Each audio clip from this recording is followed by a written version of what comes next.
Scooby-Doo and Shaggy, you can just stay there. And then I'll let you know who to help when they all come in.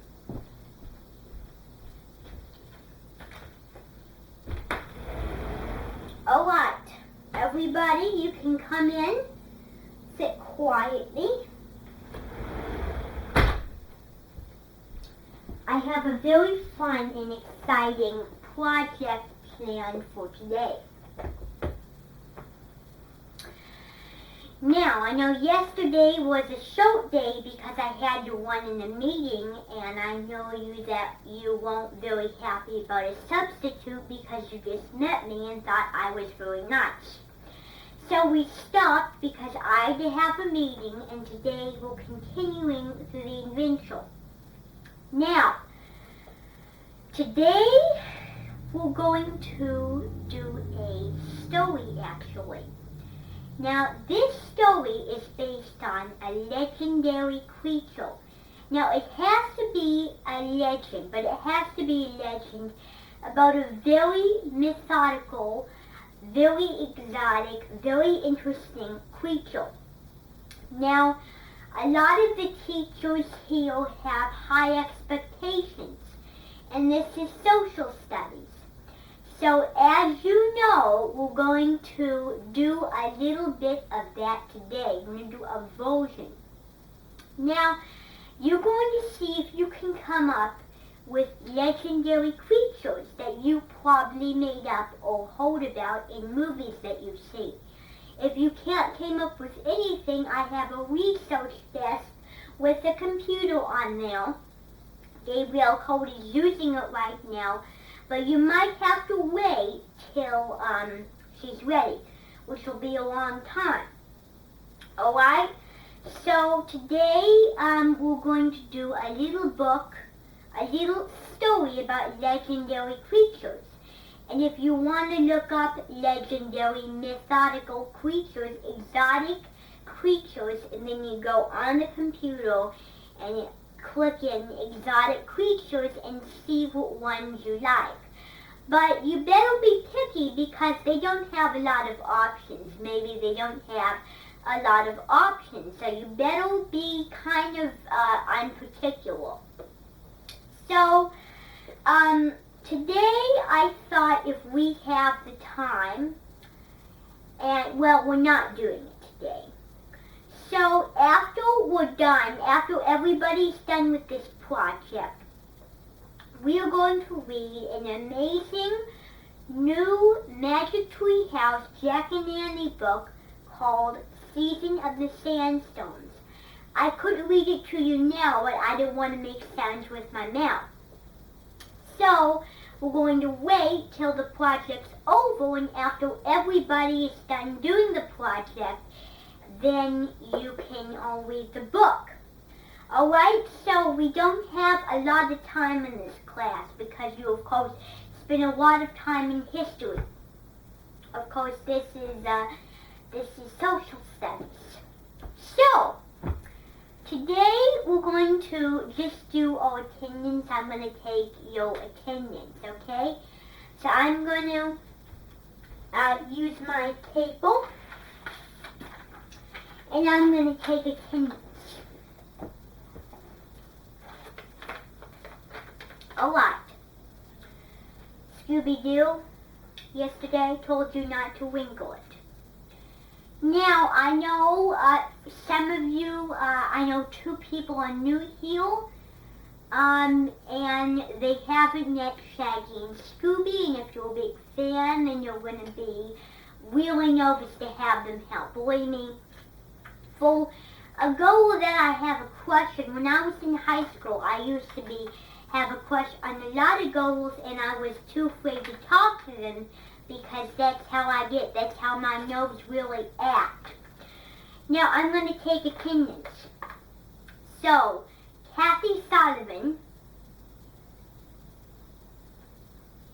Okay. J.D. Dixon.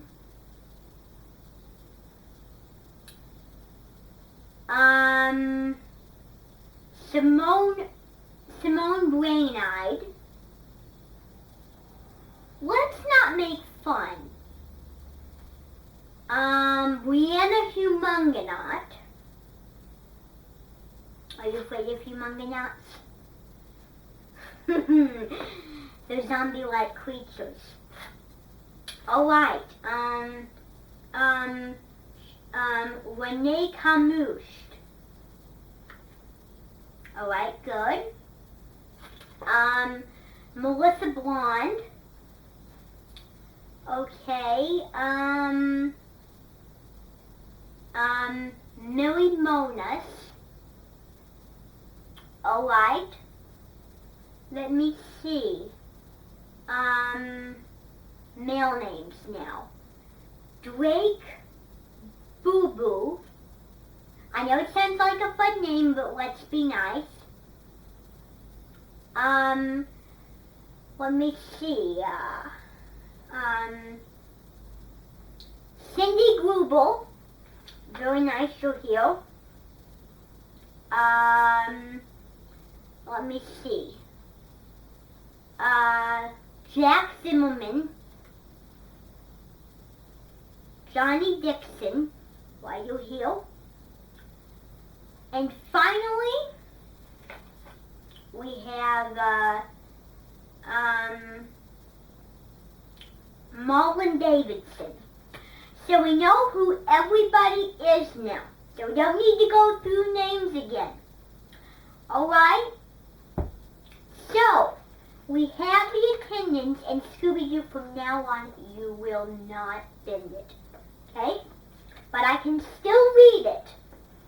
I gave you that rule. And I'm really not impressed by how YouTube been eating. Don't show what you're eating and don't make big messes, alright? That's against the school rules because it's so humiliating for people to see all that. Alright? It means embarrassing. Anyway, this project is a legendary project with legendary mythological creatures which you have made up. Alright? So, it can't be a person. It can't be like a robot type. It has to be like animals that are very methodical, like the Neville Beast. Or you can use your Scooby-Doo knowledge. You can think of the creatures from Scooby-Doo and make a legend out of it. Create your own story, like for example the vampire bat, or the humungonauts, the man crab, or the Galvin gnome. So there's several examples, but you have to come up with a creative one that means true legend to me, like a dragon, or a cicada. Any animal that is interesting. Might have to do some research, okay? Like a troll. That'll be a good one. But anyway, this project is due this Friday, so you have 2 days to work on it. It has to be very neat. I want to be able to read your sentences without any corrections. To make sure that the words are easy enough for me to read and read enough. Alright? Now, if you're done with this project early, I would not recommend just sitting around and talking to your friends. I would bring something to keep me entertained. Now, just because you're done doesn't mean you can go around talking to people, because you might be the only one done, but there are going to be other people. So if you're done with the project early, I would highly recommend doing something different, doing something to entertain yourself until the others get finished. Okay? Now, this is what's going to happen. I will have, tomorrow, I don't have it today, but I will have little cutouts of the pictures. So, what's going to happen is you're going to write down a lot of facts about the picture. You're going to write like an illustration. Make different pictures, or you could make your own pictures. If you can't draw anything, you could print some off of the internet that are legendary. I will be judging them, like maybe a meteor shower or a comet, or anything that is legendary. Alright? I keep telling you this. Now, what you're going to do is you're going to get a book. So, Mrs. Garner, the art teacher here, she is going to give you some little books, and she's going to also give you some pictures that she cut out. Alright, so you can either draw the picture, you can either print a picture, or you could either just go to the library. So, this is a very simple project, but believe me, when you do the project, it will not be very simple. Because after everybody is done, I'm going to have a judging table like over there by the camera. And I'm going to have several different judges. Me, Mrs. Belbook, and Mrs. Garner. So they're going to be the judges. If you get high marks, you will get to listen to the story. If you get low marks, then you don't get to listen to the story. Now you have two choices if you get high marks. You could either listen to the story, or you could watch a new Tinkerbell movie, Legend of the Never Beast. Alright? And the Never Beast isn't evil or mean. It's nice, but there's some fairy that thinks it's mean, which is Nick's the Scout Fairy. Okay? Now I'm going to have to see what I have. I might have some papers. Scooby-Doo, get out of the way, please. So, Scooby-Doo, I will remind you that you will not get to wrinkle papers. Because I want these to be precise. Now, since Scooby-Doo wrinkled some of my papers, I have to use all of them, and this is all I have. I'm going to just go to the library and get some more papers.